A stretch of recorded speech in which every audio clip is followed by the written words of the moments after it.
Breaking today, and hold on to your fascinators because Buckingham Palace has officially swapped polite silence for frostbite.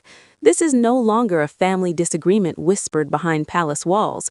This is a full-blown PR chess match between King Charles and Prince Harry. And suddenly, the question is not, will they reconcile, but who rejected whom first? Spoiler alert, the palace wants you to know it was very much the king doing the rejecting. Quick favor before we go any further. If you are enjoying sharp royal analysis without the sugarcoating, hit that subscribe button and click the notification bell. It is free, it takes a second, and it helps Royal Top Stories keep the tea piping hot. Thank you if you did. Now, back to the drama. So let us set the scene. Prince Harry is due back in Britain later this month, not for trooping the color, not for a quiet family lunch, but for yet another court appearance. And according to fresh reporting from Tom Sykes at The Royalist, King Charles has drawn a very deliberate line in the palace carpet. No meeting, no tea, no cake, not even a biscuit. Instead, His Majesty will just happen to be in Scotland, an entire country away, while his youngest son is in London. If that is not a royal version of New Phone Who This, nothing is. Now, sources close to Harry insist this is all very boring and logistical. Calendars did not align, trains were booked, destiny intervened. Palace sources, however, are singing from a different hymn sheet entirely. They say the king does not want to be anywhere near Harry's ongoing legal battles, particularly his case against the British press. Translation, Charles does not want his crown dragged into a courtroom circus. And here's where things get interesting.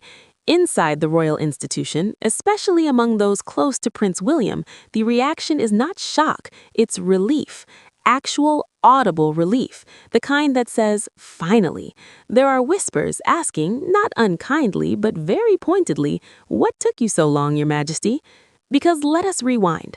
Last autumn, Charles agreed to meet Harry. A short meeting, briefed afterwards as little more than tea and cake, definitely not the Treaty of Versailles. And yet, to the public, it looked exactly like what it was, an olive branch to a son who has spent years criticizing, monetizing, and globally live-streaming his grievances against the very institution his father represents. The backlash was swift. Charles looked soft, indulgent, out of step with public anger. In royal terms, it was a misread worthy of a corgi chasing a laser pointer. And what did Harry do next? He doubled down. In interviews, he made it clear he did not regret spare. Not one word, not one accusation, not one scorched earth paragraph.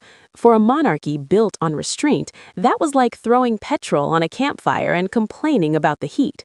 From the king's perspective, the timing could not be worse. Charles is deeply conscious of constitutional boundaries. He's also, crucially, conscious of optics. Being seen with Harry while Harry wages legal and rhetorical war against Britain's institutions is politically radioactive. Hence, the palace briefing that the king wishes to give his youngest son a wide berth. That phrase is doing a lot of work. It sounds dignified, neutral, judicial, but emotionally it translates to enough. Now enter Prince William, stage left, jaw set, patience exhausted. William has never hidden his view that Harry crossed a line that cannot be uncrossed. For him, forgiveness is not therapeutic, it's dangerous. And here's the twist many miss. That toughness has not hurt William, it's helped him. His popularity remains rock solid. Why? Because it echoes the late Queen's core philosophy. Duty first, feeling second. Always. Charles has already learned the political value of backing his heir. Look at Prince Andrew. For years, William urged decisive action. When Charles finally stripped Andrew of remaining privileges and pushed him firmly out of sight, the public response was overwhelmingly positive. Too late, perhaps, but not too little. The lesson was clear. Firmness works.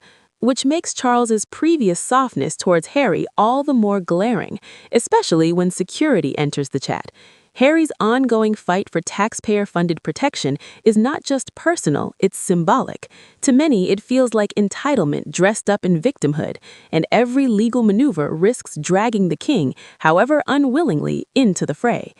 Lady Colin Campbell, never one to whisper when she can project, offers a slightly different angle. She understands why a father might leave the door ajar for a troubled son. She also insists Charles has been tougher than critics admit, quietly refusing calls and maintaining distance for some time.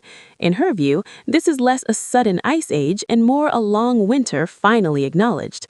Where Lady C is far less forgiving is on palace communications. She argues the Andrew situation was mishandled from the start, and that appeasing critics often hands them sharper knives. She also notes that William himself can be abrupt, even brutal, when acting quickly to protect the institution, as seen in past controversies.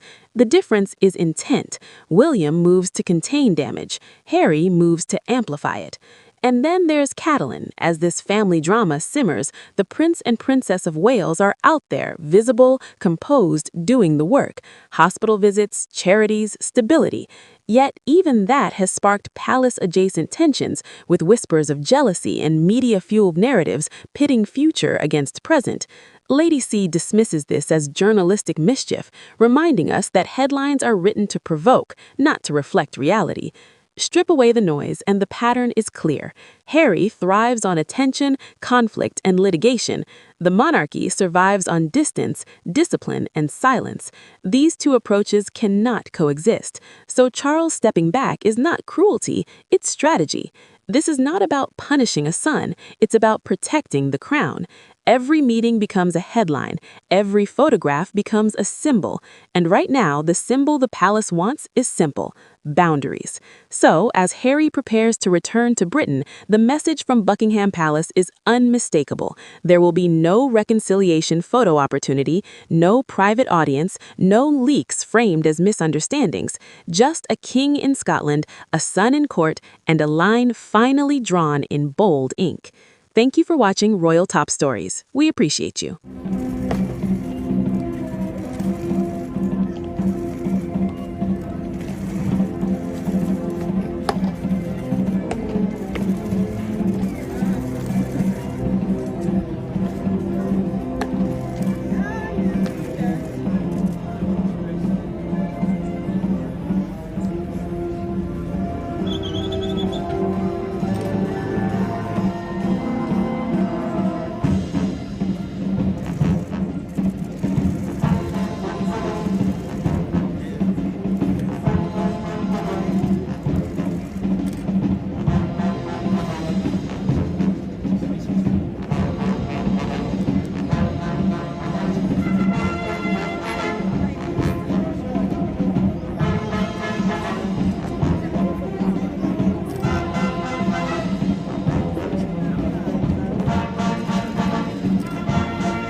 Hey!